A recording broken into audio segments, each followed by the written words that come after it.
Olá, seja muito bem-vindo a mais um episódio do Código Empresarial, um podcast que tem como objetivo investigar o que está por detrás das histórias de sucesso de grandes líderes e empresários. Toda semana temos um conteúdo novo, então se você não é inscrito no canal, vai lá, se inscreva, ativa as notificações para você receber em primeira mão os novos conteúdos. Eu sou o Bruno Sintra, treinador comportamental, mentor de empresários e líderes, sócio da Parque Desenvolvimento Humano e sou criador da mais completa formação comportamental de líderes, a formação Líderes Fora de Série. E hoje eu tenho um convidado muito especial, que a gente se cruzou no mundo do empreendedorismo, mas também no mundo de treinamentos e no desenvolvimento pessoal. Eu tenho aqui comigo hoje Diego Marinho, que é sócio da Cronos Consultoria. Seja muito bem-vindo, Diego. Muito obrigado, Bruno. Muito obrigado pela oportunidade de estar aqui, compartilhar um pouco aí da nossa história e fico muito feliz aí desse momento de compartilhar isso com você. Legal. E antes da gente começar efetivamente o nosso episódio, eu gostaria de agradecer a Decorato, loja referência em móveis e decoração daqui de Indaiatuba, e ela que cuida desse cenário maravilhoso para nós. Muito obrigado, Decorato.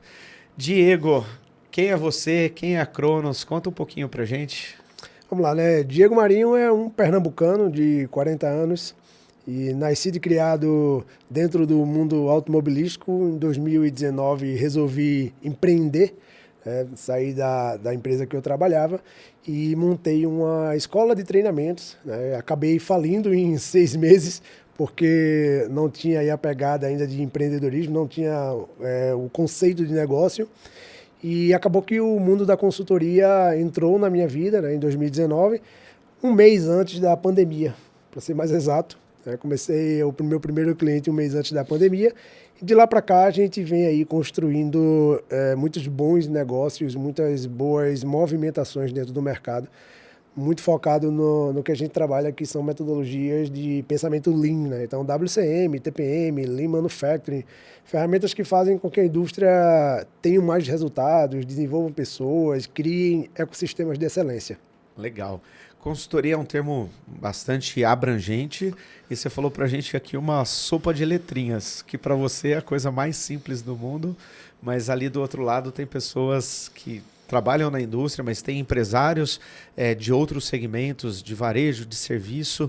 O que efetivamente é esse trabalho que você faz e o que são essas metodologias? Perfeito. O mundo automobilístico, ele tem o legado de ter mudado a indústria mundial. Toda a mudança que teve de evolução, quando você fala em produção em massa, veio do segmento automobilístico. Isso começou lá com o Fordismo, né, lá com a Ford, e foi aperfeiçoado pela Toyota em 1950, né, com o TPS.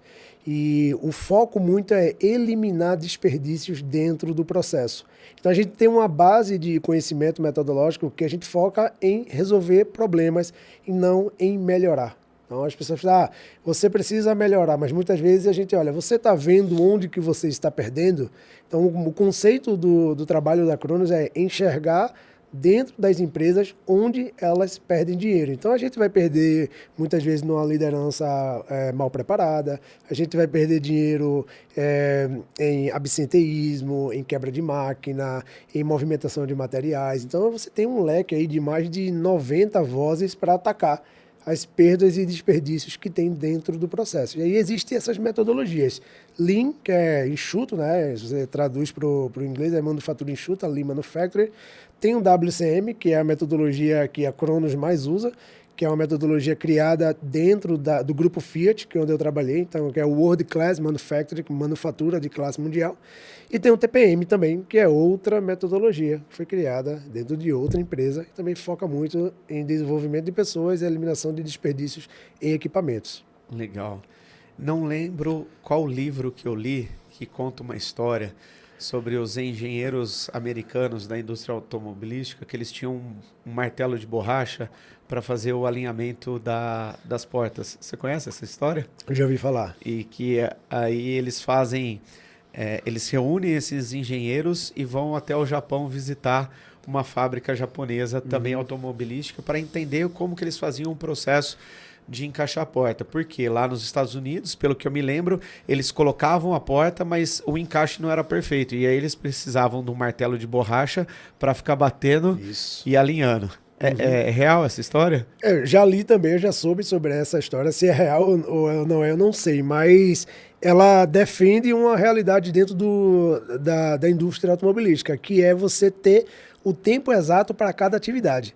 Se eu tenho uma atividade que eu não consigo mensurar o tempo exato dela, tipo, quantas marteladas eu preciso para encaixar uma porta?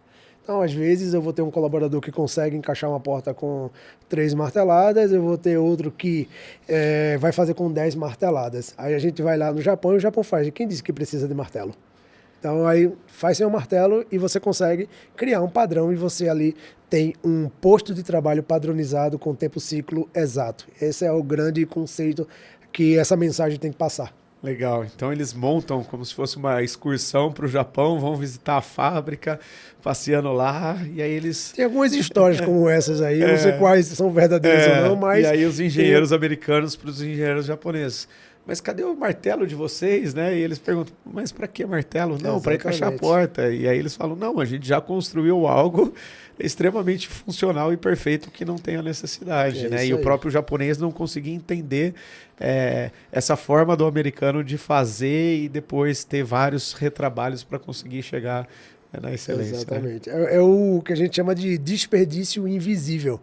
Muitas vezes você está acostumado ali com o seu processo e a gente, nesses últimos anos, acabamos até fazendo alguns serviços para empresas de serviços. Como é que vocês do ramo automobilístico, vocês conseguiram implementar metodologias dentro do serviço?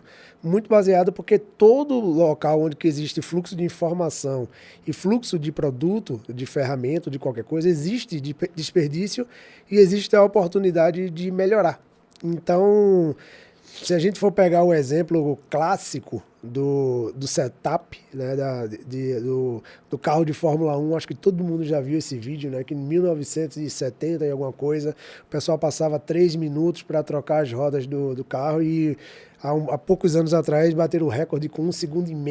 E aí você pergunta, se a gente voltasse no tempo e falasse com aquele pessoal que dava para trocar os 4 pneus em 1,5 segundos, o pessoal ia acreditar?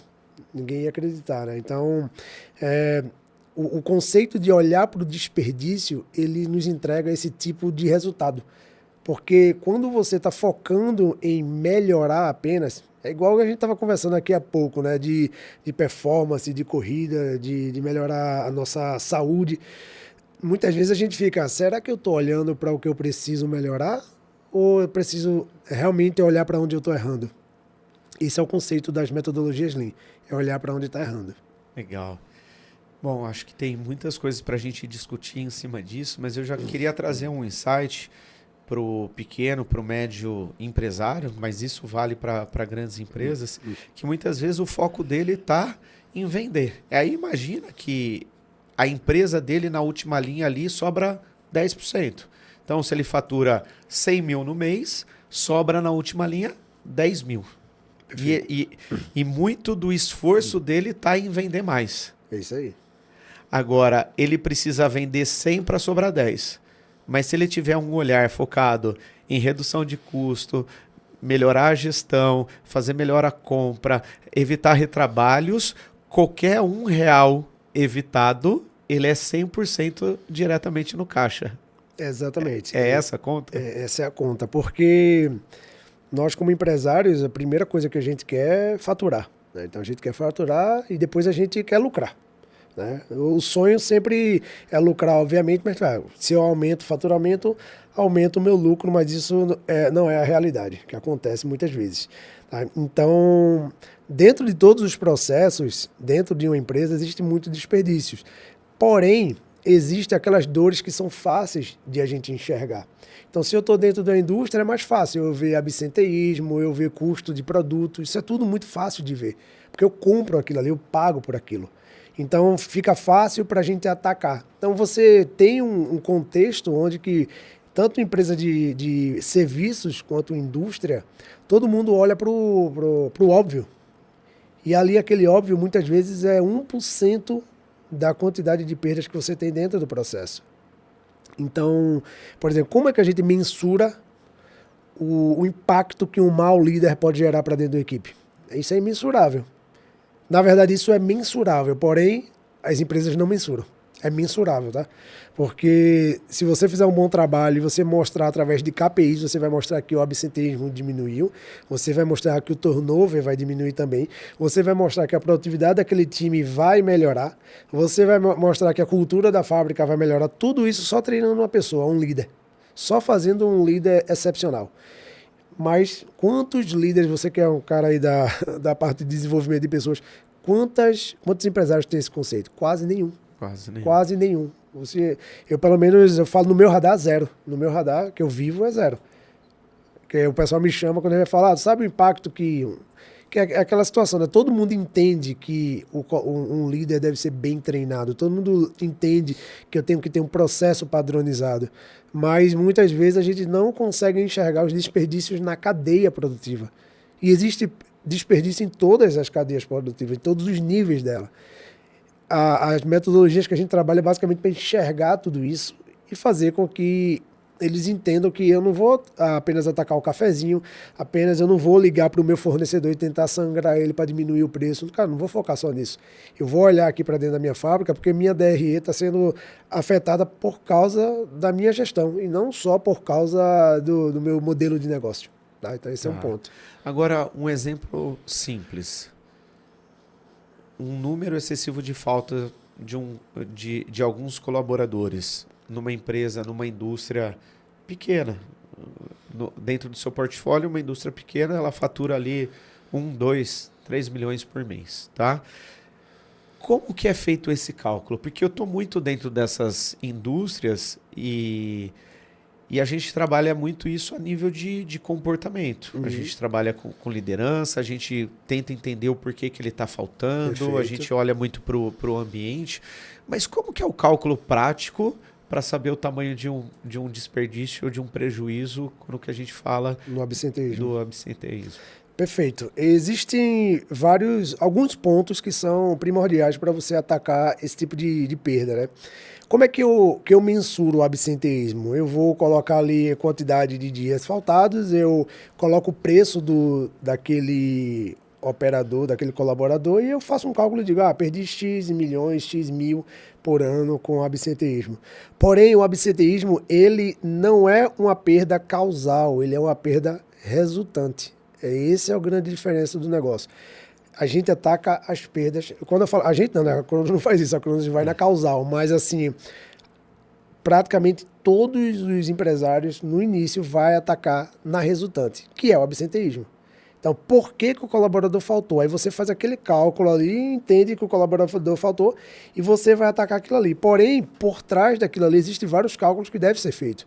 Porque quando você tem uma indústria de grande porte, a alimentação daquele colaborador já está colocado, o transporte para ele também, a produtividade dele também. Então, aí, nos dias que tem maior absenteísmo, normalmente dentro da indústria, é onde que tem os maiores erros, porque você coloca pessoas para repor e você tem falha, tem problema de qualidade. Então, é um problema gigantesco que acontece por causa de um absenteísmo. E a gente só olha o valor do colaborador.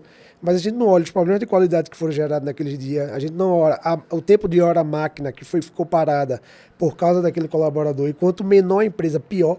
Porque o colaborador, às vezes, quando falta, não tem ninguém para repor e aí fica aquele dia sem produtividade. Quando você vai para a ponta do lápis, e aí isso na Cronos a gente faz muito bem, a gente desdobra o custo muito bem das perdas, a gente mostra milhões, porque muitas vezes eu já vi clientes não acreditar naquele número e falar, eu fiz, quem está passando esse número sou eu, não, é o teu custo aí, é o cara do torcedor do custo, eu só trouxe o cálculo.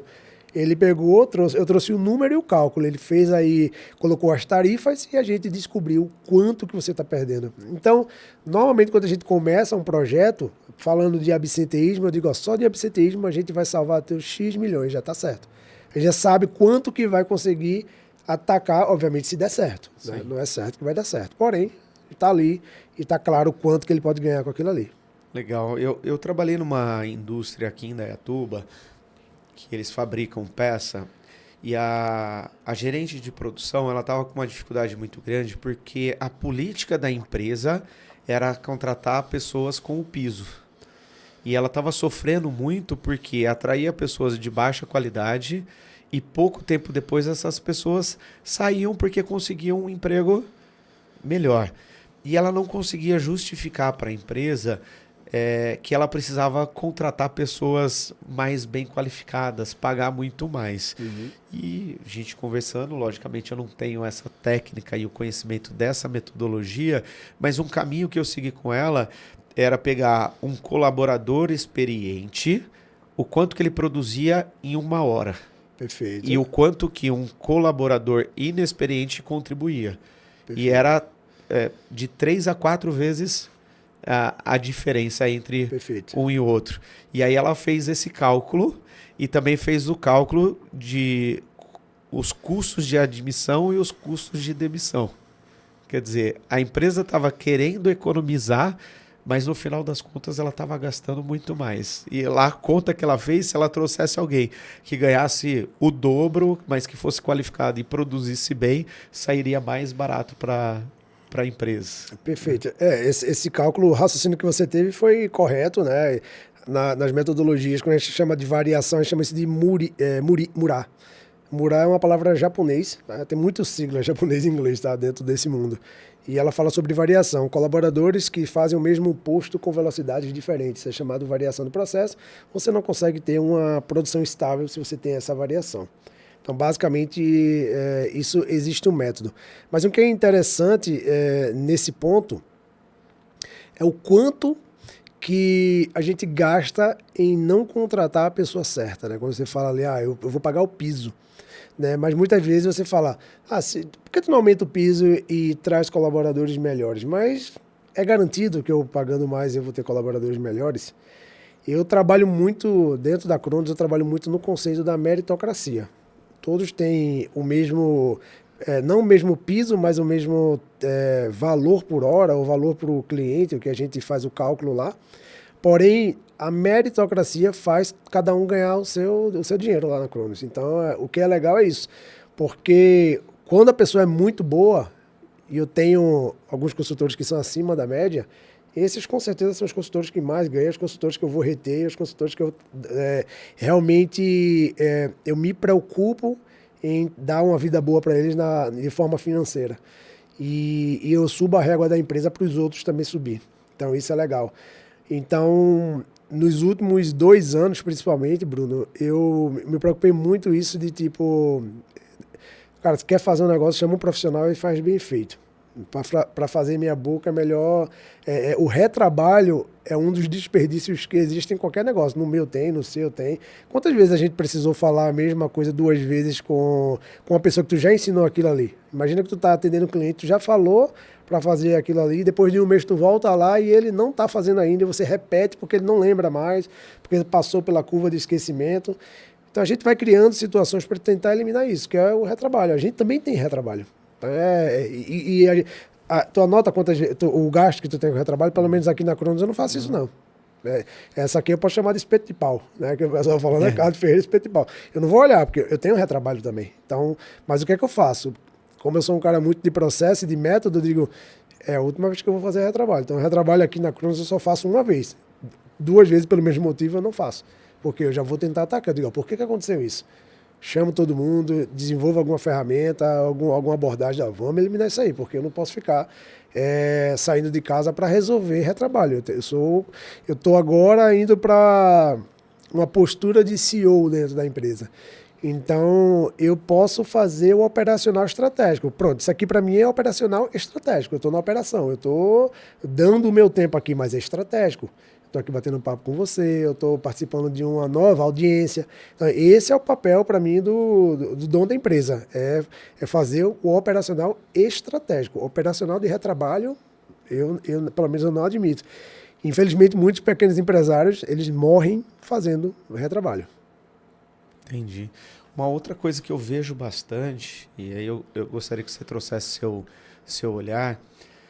Vamos pegar uma indústria ali, perto dos seus 100 colaboradores, 20 anos de atuação, 70% dos colaboradores são de produção e com bastante tempo de casa. E esses caras produzem, esses caras são engajados, têm bastante responsabilidade. E aí, por uma falta de assertividade no processo de contratação, contrata pessoas, pessoas acabam saindo, e aí a empresa adota uma estratégia de contratar pessoas inexperientes, mas com o mesmo salário dessa pessoa que tem um bom tempo de casa. E eu vejo muito isso acontecer. E aí essas pessoas que têm tempo de casa acabam desengajando, porque não se sentem prestigiadas, porque daí elas vão pedir aumento, a empresa já está ali no limite dela, não consegue, e aí essas pessoas começam a igualar a produtividade com aquelas pessoas que são inexperientes. Isso Perfeito. É algo que você vê bastante? Eu vejo bastante isso. Eu não posso me posicionar aqui como um grande mentor disso aqui, mas, por exemplo, pessoas como você, o trabalho que você faz, ataca justamente essa dor. Vou falar um negócio, você vai concordar, que basicamente isso vamos falar assim, é o diagnóstico da empresa familiar. Sim. Eu começo o meu negócio, e aí eu começo chamo um amigo meu, chamo outro. Esse negócio cresce, esse negócio prospera, eu tô com 30 anos de empresa, eu olho para lá e tá aquelas mesmas pessoas que lá no comecinho me ajudou a abrir a porta da empresa, que ficava dia de sábado e domingo trabalhando comigo. Porém, eu agora sou uma empresa que faturo 30 milhões por mês. E aí eu tenho, às vezes, meu gerente que tem 30 anos de empresa. Às vezes eu tenho meu coordenador que está ali há 20 anos junto comigo. E o grande problema que é o diagnóstico que eu faço dentro do meio que eu convivo é que a parte sentimental ela está muito à frente da parte técnica na hora de uma tomada de decisão dentro de uma empresa familiar. Sim. Ponto. E aí o papel do nosso, ou o papel do dono da empresa, o que ele deve fazer para tentar eliminar isso aqui. Porque eles começam a ter essas ideias de, vamos unificar salário, vamos fazer isso. Chegou agora, não pode mandar mais que o antigo, porque esse cara está aqui comigo, eu tento isso. Então, a meritocracia sentimental, ela é muito mais forte do que a meritocracia de resultado mesmo. A área comercial morto, né? Dividir comissão para todo mundo ganhar igual. Tem muito disso dentro da empresa. Eu digo a você, a minha empresa é uma empresa pequena. Nem se compara em uma indústria de pequeno porte, é uma empresa pequena, de consultoria. Mas a gente tem um tamanho grande, um faturamento legal, e lá todo mundo sabe que todo mundo recebe diferente e sempre vai ser assim. E eu sempre falo para todo mundo, aqui eu ganho mais que todo mundo e ponto final. E se quebrar, eu vou ser o último a pular do barco. Todo mundo vai se afogar primeiro, eu sou o último que vai se afogar. Por quê? Porque eu não quero que todo mundo tenha esse sentimento se eu pegar um cara fora da curva, que vai elevar a Cronos para outro patamar, esse cara ele vai ganhar até mais do que eu. Se ele conseguir dobrar o meu faturamento, eu dou até mais dinheiro para ele, mais do que meu prolabore. Eu não tenho esse ego. E dentro da empresa, tem o sentimental, ele é muito forte. Eu não digo nem ego, é sentimental mesmo. Sim. É o sentimental, é o negócio da reciprocidade, do carinho. Gratidão. Da gratidão. E aí você ferra o teu negócio. Eu tenho, cara, eu atendi pelo Sebrae em Pernambuco, até eu vim para cá, para São Paulo. Então, até 2023 eu atendi o Sebrae. Eu tenho ainda consultores meus que atendem lá. Eu peguei muita pequena empresa, todas têm essa situação. Todas, 100%. E a virada de se tornar uma empresa pequena para uma média empresa, cara, acho que eu vi dando certo foi quando tirou os donos, eles se tornaram conselheiros, eles foram para bastidores e contrataram um CEO. Eu participei de dois clientes meus fazendo essa movimentação, as empresas triplicaram de tamanho em 2 anos. Então, assim, eles criaram um império de 30, mas em 2 anos os caras triplicaram o tamanho da empresa. Por quê? Porque não tem aquilo. Agora eu tenho um CEO de fora que ele vai fazer ali uma análise técnica de resultados. Obviamente, eu sei quem são as pessoas que eu posso confiar de olho fechado, que é aquele cara que abriu a chave, mas aquele cara ele não tem mais o perfil. Ou ele quer treinar, ele quer entrar na onda, chama um Bruno Sintra da vida e ele vai desenvolver ele Sim. para ele chegar naquele nível. Ah, ele não está preparado, cara, me desculpe. Eu vou contratar um CEO e tu vai responder a ele. E aí vai desmotivar, e vai acontecer tudo que você falou. Ah, desmotiva, vai ficar abalado, mas aí é o seu negócio. Né? Aí depende do dono, que é que ele vai. Eu vou, no meu sentimento, eu vou deixar meu negócio quebrar por causa de um afeto, de uma gratidão que eu tenho pelas pessoas. É bem complexo isso, tá? Bastante. Eu sempre digo que o que nos trouxe até aqui não é o que vai nos levar para o próximo nível. Então o cara começou pequeno, e aí de repente ele cresceu, mas ele ainda se enxerga como pequeno, toma decisões, relacionamento, mantém as pessoas como uma empresa pequena. E isso, É isso aí. ou ele não vai para o próximo nível, ou muitas vezes se ele vai para o próximo nível, ele quebra. Né? A empresa está vindo muito bem, tem 20 anos, e aí vai para o próximo nível com essa mentalidade e quebra. Hoje eu atendi, fiz mentoria com um empresário, uma empresa de 20 anos, e ele está exatamente nessa situação. A gente já está caminhando junto há 3 meses, e hoje ele tomou a consciência disso. Que ele estava agindo muito mais pelo sentimental, e a empresa dele cresceu tanto que se ele não tomar uma providência agora, ele quebra o negócio dele. E a frase dele, eu preciso ser mais racional, eu preciso usar a minha cabeça. E aí ele falou, talvez eu precise trazer um CEO para tocar, porque talvez ele e a sua não tenhamos condições de fazer isso. Sentimentalmente ele não tem capacidade de tomar aquela decisão. Então ele isso. coloca outro. Se tem dinheiro, contrata outro e vai embora. Sim. E aí a gente conversou bastante sobre isso, mas muitas vezes eles se sentem incapazes também de sentar nessa cadeira. E a gente precisa trazer essa reflexão que a empresa ela necessita de um profissional extremamente qualificado à frente dela.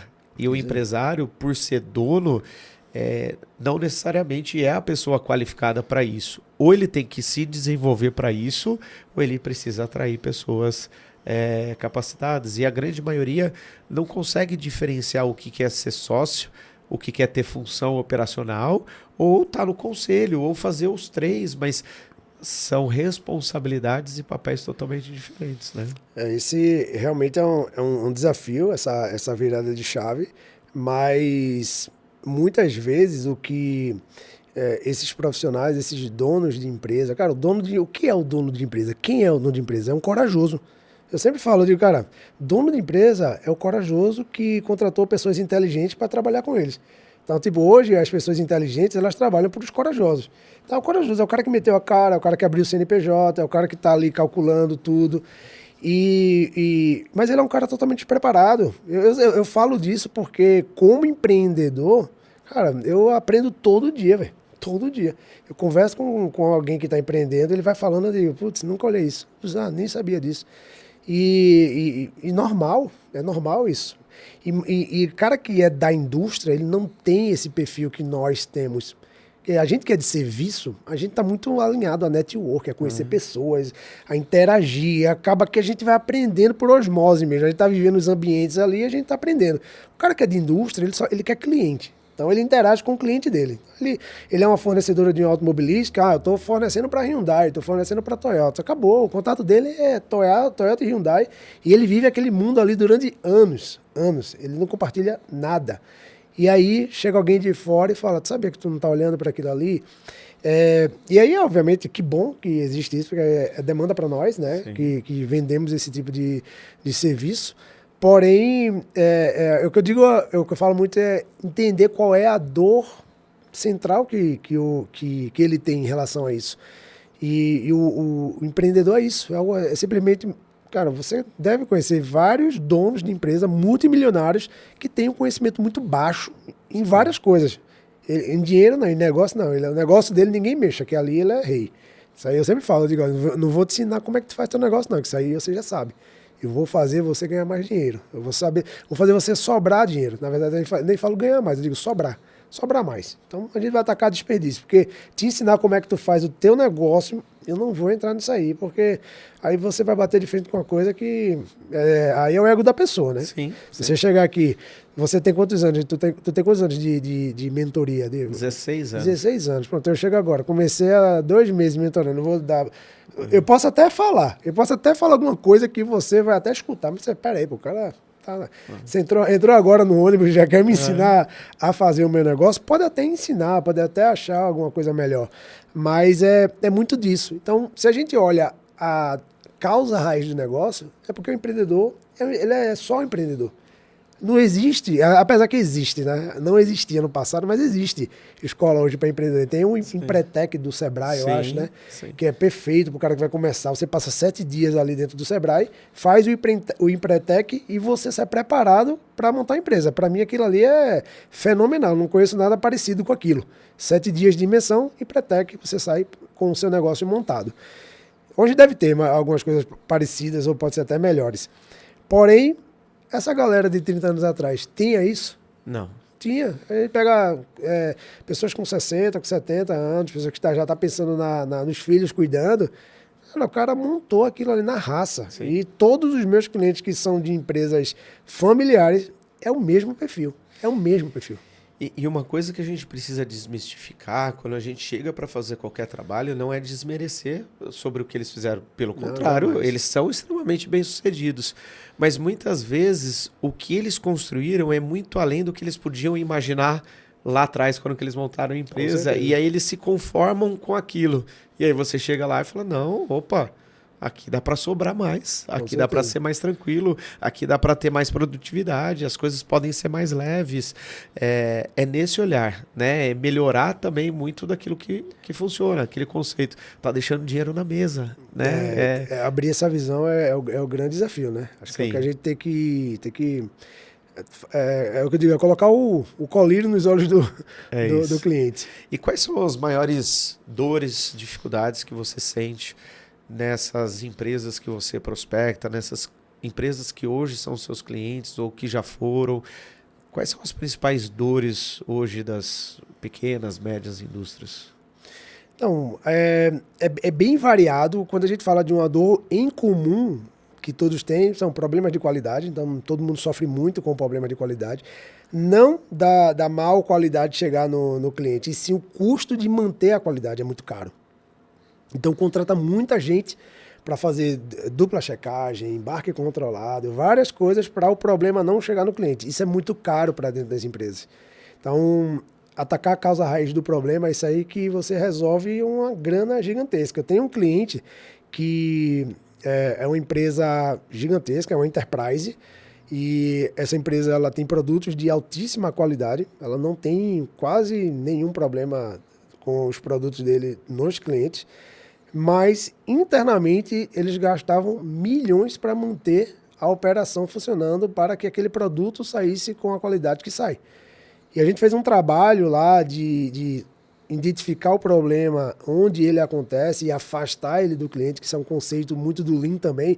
Tipo, como é que eu faço para... Eu sempre falo para todo mundo, até com um consultor que eu estou conversando, ele fala, pô, estamos com problema, tá? Mas teu cliente está vendo esse problema? Não, ainda não chegou. Ótimo. Se teu cliente não vê o teu gargalo, tá ótimo, tá tranquilo. Enquanto tá nas 4 paredes da empresa, teu nome tá garantido. Se sair, aí você vai ter problema.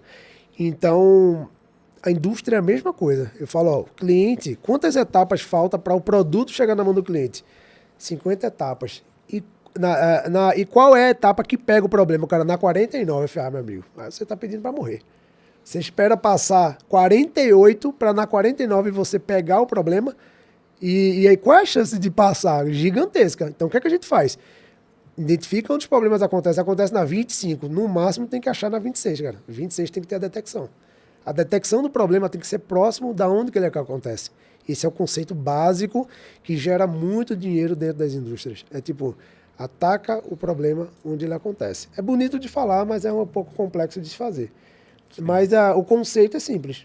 Eu tenho uma etapa 26 e eu ataco, ou eu resolvo na 26, eu detecto na 26 ou eu detecto na 27. Não lá na 49, porque na 50 o meu cliente ele pega. E aí, quem compra maré hoje? Vai comprar uma maré? Fiat Maré? Ninguém compra, né? Porque aí é o nome.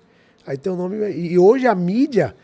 você viu o que aconteceu com o IP esses dias. Vê como o negócio é rápido. Sim. Então, tipo, vamos tirar a parte da política e levar para a parte técnica. Rapidinho.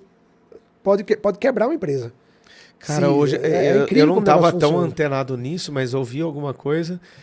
E essa semana eu estava na rua, aí a Paula, minha esposa, falou: amor, passa no mercado e pega detergente. E eu nem tinha me conectado com isso, mas daí eu cheguei no supermercado, num mercado pequeno, e só tinha IP. E aí passou pela minha cabeça: compro ou não compro? Se tivesse outro, eu teria comprado a outra marca. Mas como só tinha aquele, eu fiquei: compro ou não compro? Não sei se é verdade, porque eu ouvi dizer, mas não acompanhei a fundo. E esse medo, essa insegurança pode... Tá vendo como o nome da gente, ele é muito mais importante do que qualquer coisa. Tem outra, o empresário de grande porte, de pequeno porte, eles também estão preocupados com o nome deles. Tem aquele Geraldo Rufino, eu acho, né? Ele fala muito disso, ele vai: quebrei várias vezes, mas meu nome nunca foi sujo. Meu nome tá íntegro, mas eu quebrei várias vezes. E esse que é a grande preocupação da gente, às vezes de querer expandir, de querer crescer, de querer evoluir. Porque a Cronos já foi Diego Marinho, até 2021, era só Diego Marinho. Hoje a Cronos tem mais de 12 consultores e alguns associados. E aí, mas ainda continua sendo Diego Marinho. O pessoal, quando tem algum problema, liga para mim. Sim. Então é para eu resolver. Então esse crescimento, ele tem que ter muito cuidado, muito para... Aí entra tudo o que a gente conversou aqui. Pessoas competentes, pessoa certa no lugar certo, processos bem definidos, liderança tem que ter. Eu falo assim, que o líder, ele é a artéria de um corpo humano. Então, se fosse para colocar aqui, o coração é o dono, mas as artérias aqui é o líder, é o que leva o sangue para o corpo todo. Se você não tem a liderança ali, tocando o sangue ali para fazer com que o negócio ande, você está morto. O pessoal perde dinheiro investindo em operador. Não, eu digo, todo mundo já me contrataram uma vez, para treinar operador. Eu falei: cara, vai perder teu dinheiro. Nem me chama. Você tem que treinar o guardião do método. Quem é o guardião do método? É o teu líder. Tem método? Tem não. Então cria um método e treina teu líder para ele ser guardião. Porque é aquela história, pessoal. Liderança e liderados. Pai e filho. Exemplo. Não adianta. Se tu tem um cara morto na tua liderança... Eu tenho um cliente que o meu resultado não é melhor porque eu tenho um cara morto lá na liderança. E eu falo direto: esse cara aqui é o problema. Não me escutam. Porque aquela tem um vínculo emocional tudo, tem tudo isso. Eu digo: cara, eu não estou aqui para tirar emprego de ninguém, não. Pelo amor de Deus. Pelo contrário, eu quero que essa empresa prospere. Tira ele só da operação, velho. Quer dar dinheiro a ele? Deixa ele sentado do teu lado ali. Tu tem gratidão por ele. Dá um... Abre uma ONG. Abre uma ONG. Faz o que quiser com ele. Teve um cliente meu que ele escutou a gente, graças a Deus. A gente passou 2 anos sofrendo. Eu fiz: cara, não quero que tire não, porque o cara é um cara bom. Pessoalmente, ele é uma pessoa muito boa, muito solícita, mas não vai, velho. Cara, não vai. Para onde vocês querem chegar, não vai. Aí um certo dia eu levei eles num outro cliente nosso que tem o mesmo tipo de segmento, consegui fazer esse benchmark, e ele viu a velocidade que os caras trabalham. Olhou para mim e falou: por que aqui é assim e lá não é assim? Eu falei: vou nem falar. Eu falei: o mesmo trabalho que a gente fez lá é o que a gente está fazendo aqui. E aqui, olha o absurdo de velocidade que os caras têm. Olha como é lá. Sabe por quê? Vou nem contar, já contei o porquê. Agora eles acordaram. Um dia desse, vai mudar, tal. Tira não, vai tirar ele? Não, vou tirar. Ótimo, não tira, deixa ele aí. Bota ele para fazer outra coisa, cara. Agora, hoje o grande problema é isso aí, né? É o líder. E isso, os empresários não querem gastar dinheiro, infelizmente. Aí que eu digo, aí que vale a pena pagar bem e vale a pena pegar gente boa. Você paga bem e pega gente boa, ele muda a cara da tua fábrica. Eu conheço líderes excepcionais, acho que você também conhece, sim, caras que tocam a fábrica inteira no braço, porque nasceu com aquilo ali, velho. Ele tem um negócio. E aí você vai lá e ensina método, ele fica melhor ainda. Legal. Aí ele voa. E o que você traz de conselho para esse empresário, vamos lá, de uma pequena, média indústria, que ele ainda não tem... Ele acha que ele tem processo, porque está na cabeça dele e ele vê as coisas acontecendo, mas ele não tem, de fato, um método, ele não tem um processo alinhado, ele não tem indicadores, ele não faz acompanhamento. Ele faz ele acompanha por todo o conhecimento empírico que ele tem, e você perguntar qualquer coisa, ele fala que ele vai saber responder, que o organograma é claro, que todo mundo tem clareza do que precisa fazer, então ele tem a certeza convicta com ele que ele sabe e as coisas funcionam, mas de forma estrutural ele não tem isso bem definido. O que você pode trazer de conselho, o que você pode trazer para mostrar para ele também os ganhos de implementar esses tipos de metodologia? Perfeito. O que eu posso aconselhar e o que eu faço naturalmente, por exemplo, a gente também faz podcast, a gente faz vídeos e sempre o objetivo disso, muitas vezes, obviamente para nós que vendemos serviço, é o quê? É despertar uma dor que ele nem sabia que tinha. Então, é a mesma coisa para homem, ó, faz autoexame, faz teus exames uma vez no ano para tu ver se tu vive mais. A gente não faz, né? Homem é complicado, né? Então, é meio que o óbvio, assim, alguém tem que falar pra gente falar, cara, eu não fiz o meu exame esse ano. A última vez que eu fiz foi em 2023. Cara, tem que fazer.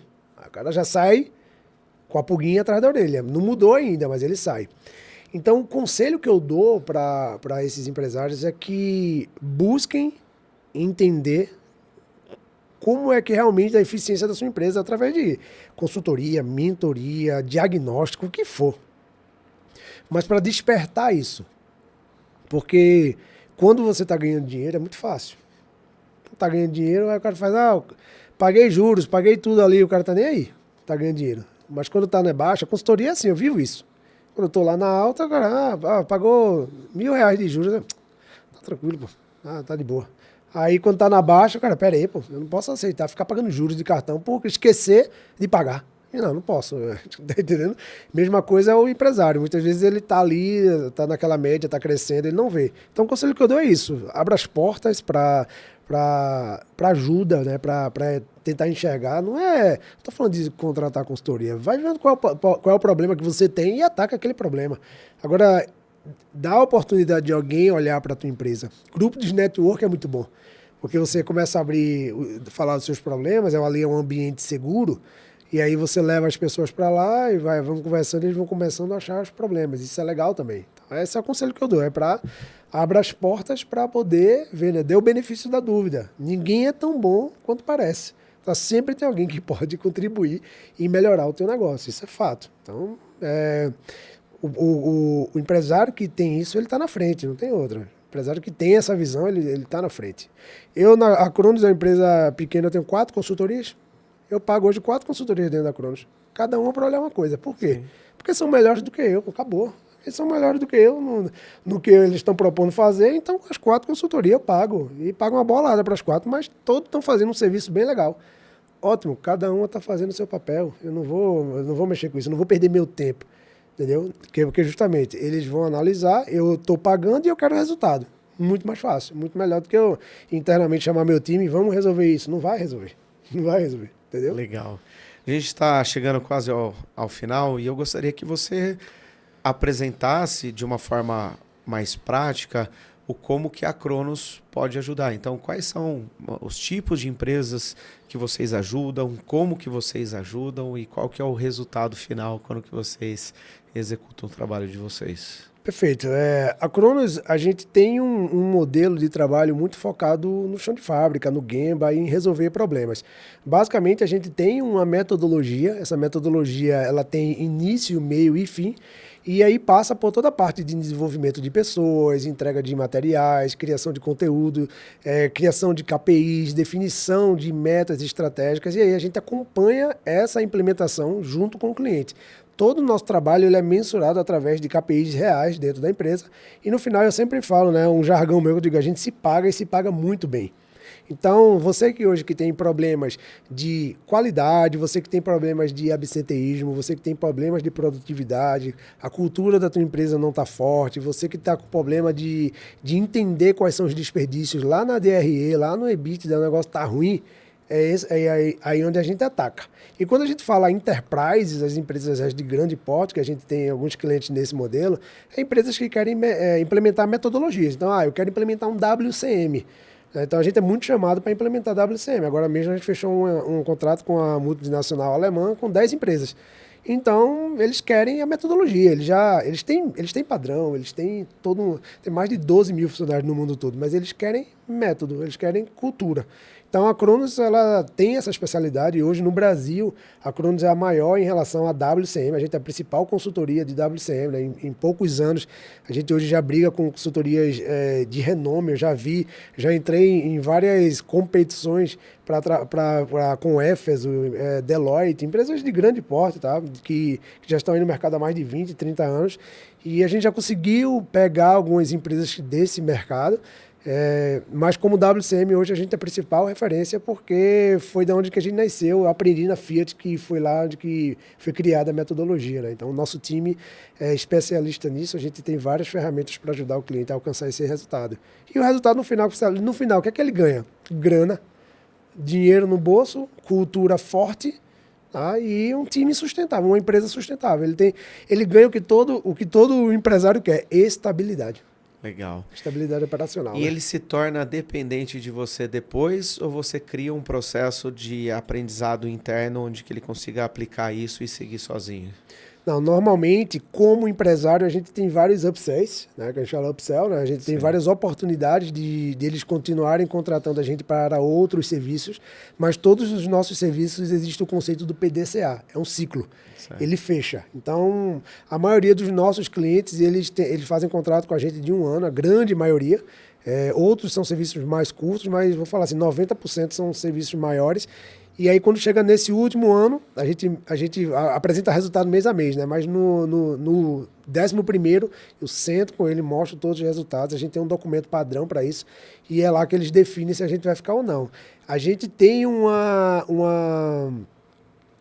percentual de 100% de renovação do nosso cliente. 100% renova. Tipo, pelo menos 1 ano. O primeiro ano ou o primeiro produto, 100% renova. A gente nunca teve um que fez um servicinho e parou. Sempre pegou alguma coisa a mais, sempre consumiu outro produto, porque realmente o time da gente entrega bastante, tá? Isso aí é uma coisa que eu tenho muito orgulho. A gente tem um time bem legal e o pessoal é faca na caveira, é sangue no olho, vai de madrugada no cliente. E quando eu vejo que não está tracionando, eu ligo pro cara e digo: cara, tem que dar uma atenção a mais. O cara diz: eu vou passar mais 2 dias lá. Eu fico: passa lá, véio. Se tiver que dar pagamento extra, eu pago. Agora resolve o problema do cliente. E a gente tem um conceito que é bem legal, tá, Bruno? Que eu chamo de RR. Que eu falo: cara, aqui a gente só precisa dos 2 R's. O cara é o quê? Relacionamento e resultado. A gente tem um relacionamento incrível com os nossos clientes. Tem muitos clientes meus que vêm na minha casa jantar, dia de sábado fazer churrasco, que virou amigo, tá? Donos de empresa. Cara, a gente tem um ecossistema bem legal com grupos de network que a gente traz, pessoal. Tem o pessoal do BGB, do Golf lá, que a gente traz também. Então, e resultado. Cara, se a gente está no cliente, tem um bom resultado e o relacionamento está legal, não tem como dar errado. Hoje mesmo, graças a Deus, a gente renovou um contrato que foi o RR funcionando.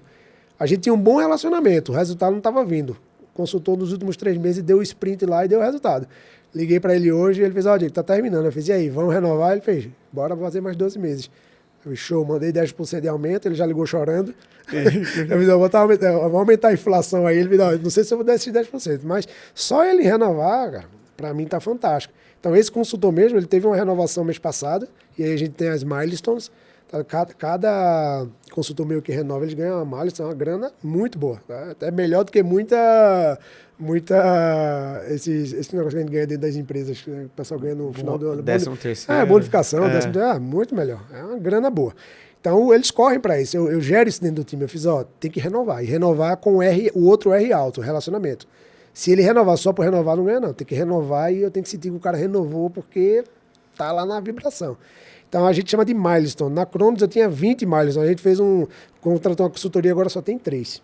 Cara, não precisa não. 3 milestones para... O que é o milestone? A milestone é uma premiação para o algo a mais que o consultor faz. Tipo, antigamente eu tinha premiação para qualquer coisa. Eu dizia: se você definir os KPIs da empresa, você ganha uma milestone. Entendi. Se você fizer isso, era muita coisa... como se fosse uma gamificação, né? Inerente do processo dele. Eu falei: mas peraí, cara. Aí eu contratei uma consultoria, ele fez: tu tá pagando para o que ele deve fazer, pô. Sim. Fez milestone, cara. Acima da curva. Aí deixa eu ver se eu lembro as 3. Eu sei que uma é renovação, aí com os 2 R's altos, que a gente tem um percentual. Uma é renovação, outra é trazer cliente novo. Tá? Essa é a melhor milestone que tem. Trouxe um cliente. Porque hoje os clientes 100% vieram por mim. Eu sou o comercial da empresa, né? Eu sou a cara da empresa, então vem muito por mim. E tem uma que eu não sei se eu vou lembrar aqui, mas está muito atrelado a Kaizen do cliente. Então, tipo, fez um Kaizen de hard save de 1 milhão no cliente, você ganha uma milestone. O que é isso?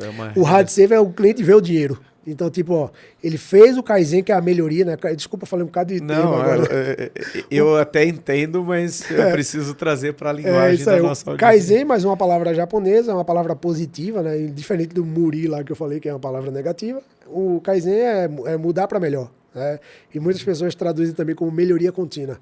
Então, a gente tem o Kaizen, que a gente chama o Kaizen padrão, standard, né? Então, o consultor, ele tá te ensinando aqui, mas ele tem a obrigação de fazer um Kaizen, ele puxar um Kaizen. Ele precisa executar, não, ele só precisa puxar. E aí, 1 milhão, tem que fazer, 1 milhão. Aí, ou seja, vai sobrar na conta da empresa 1 milhão. 1 milhão, 1 milhão. Em 12 meses ele vai enxergar. A gente só não aceita cost avoidance, que é tipo, deixei de fazer tu gastar. Que é você ia gastar e não gastou. Então a gente não coloca isso. É hard save. É dinheiro no bolso. E quem disse se foi hard save ou não, não é a Cronos. É o setor de finança dele. Realmente, agora que a gente salvou 1 milhão de reais. Aqui é 1 milhão de reais vindo ali no LL, né? No lucro líquido. Na última linha. Então esse é o melhor que a gente tem, porque a gente dá um percentual pro cara. Então é uma grana. Esse aí até agora ninguém nunca conseguiu, não. Não conseguiu. Porque assim, a gente faz muitos projetos. Em 6 anos a gente fez quase 1 bilhão e 150 milhões em projetos. Mas são projetos que a gente direciona, não que executa. Então, e essa é uma milestone nova também, né? Criou faz 1 ano e meio. Então os caras estão tão corridos em implementar a metodologia que às vezes esquece dela. Sim. Mas eu sempre falo, tem aquela milestone ali, ó. Isso é legal porque eu aprendi isso, sabe onde eu aprendi isso? Com essa galera de Inodê e tal. Sim, do marketing multinível, né? Marketing multinível trabalha muito forte isso. Aí eu fiz, vou trazer isso para dentro da Cronos. Foi num bate-papo. O cara comentando, eu fiz, cara, isso é legal. Aí eu fiz 20, que não tinha nada a ver, né? De coisas do dia a dia. E mas você implementa o próprio processo na sua empresa, né? Fez ele, depois vai melhorando e enxuga. Cara, estamos chegando ao final, passa rápido o tempo. Queria te agradecer por tanto conhecimento que você tem. Eu sei que aqui foram pequenas pílulas, mas agradeço o seu tempo de vir aqui e compartilhar. Pode deixar a sua mensagem final. Eu agradeço, pela oportunidade. Espero que vocês tenham absorvido, né, um pouco desse nosso bate-papo. Fico disponível, né? Eu sou muito atuante no LinkedIn, muito mais atuante do que em outras redes. Então, Diego Marinho, se vocês quiserem me seguir lá. Agradeço muito, espero que esse projeto que você esteja fazendo de coração, que realmente traga muita prosperidade para a tua empresa, muitas bênçãos, e que a gente sabe quem tem consistência chega lá, né? Então que você mantenha essa consistência aí, mesmo no dia que desanimar, mesmo no dia que tiver com muitos clientes, né? Que quando a gente está com muito cliente também, a gente fica sem tempo. Sim. Mas consistência é o segredo do nosso negócio. Então, obrigado. Continue assistindo, segue aí o canal do Bruno, tá? Já clica, já dá um like, bora ver. Eu falei, vai viralizar. Quem sabe viraliza o nosso, né? É isso aí. Então, conto com vocês aí, compartilha para quem é da indústria, para seu amigo ali que está querendo entender um pouco mais sobre metodologia, sobre negócios. Então, compartilha aqui o podcast e compartilha aí o canal do nosso amigo Bruno. E agradeço demais. Valeu, obrigado, Diego. Obrigado a vocês que acompanharam mais um episódio do Código Empresarial. E como o Diego falou, se fez sentido para você, compartilha lá com outros empresários, líderes, onde que esse conteúdo possa fazer a grande diferença. Lembre-se de se inscrever no canal, mas também de ativar as notificações. Toda semana tem um episódio novo. É isso aí, um grande abraço e até a próxima.